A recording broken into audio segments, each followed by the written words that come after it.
Once there was a man, and this man had a secret, and his secret was...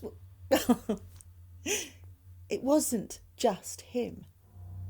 For inside him, lurking, was something sinister, and this sinister thing had coiled itself up in the pit of his stomach, at the very core of his being. However, its tendrils reached far.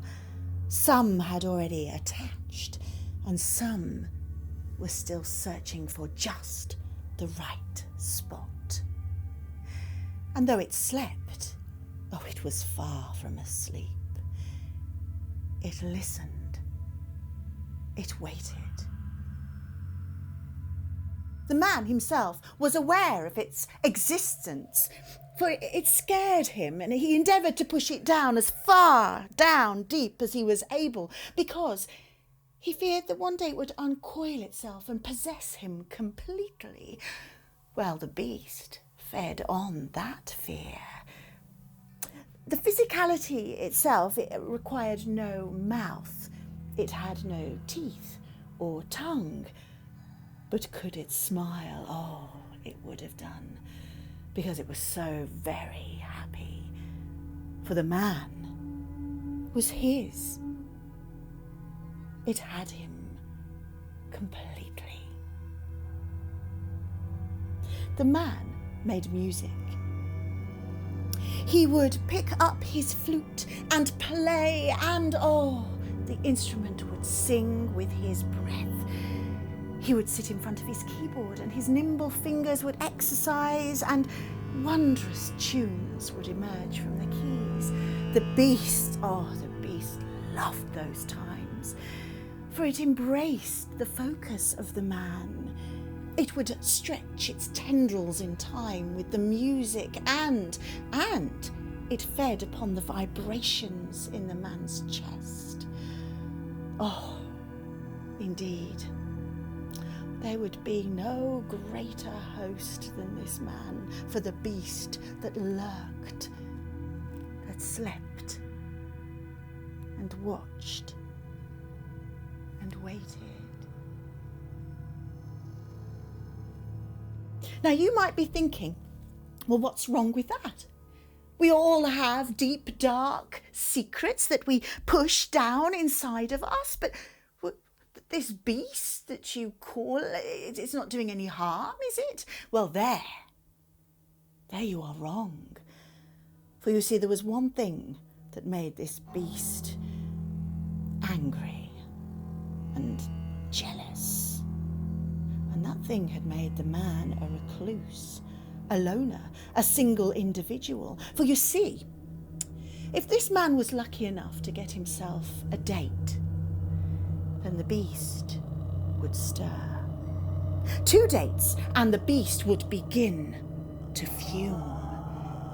If this man was lucky enough to get himself a whole month of dates, well, the beast would move and move and move. To the man, it just felt like a little bit of indigestion. A grumbling tummy after a heavy meal, perhaps. But then the feeling would develop and progress as the beast twisted and turned. Its dark tendrils would thicken, and its flesh begin to creep and smoulder, and the man would feel this shift, because the little bit of uncomfortable rumbling would become all-encompassing, and it would be something that this man would not be able to deny was happening.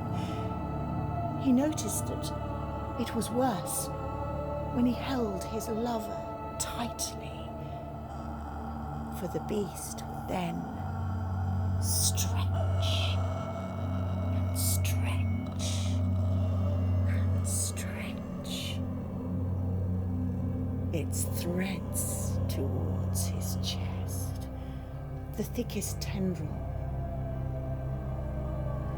would grasp his heart and squeeze oh so tightly body, that the man would feel the permanent stabbing of pain. And this was no ordinary pain. This was so much darker. The man would feel the shift of his spirit as it plummeted towards darkness. His view of life, his music, the multitude of possibilities at his fingertips, his hopes and dreams for the future would all disappear into nothing.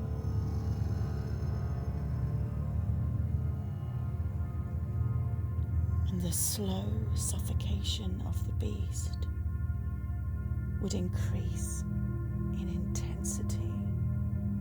It would increase and increase and increase until the man had no choice but to do something about it. He would confess to his unsuspecting lover that it was all over. The relationship he did not need. He had no use of it. No, thank you.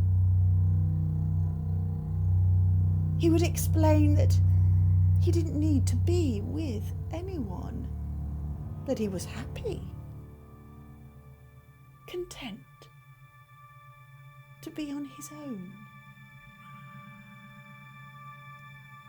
But we know he wasn't on his own.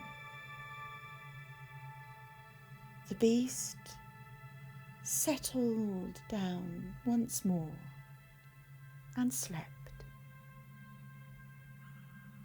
and listened and waited.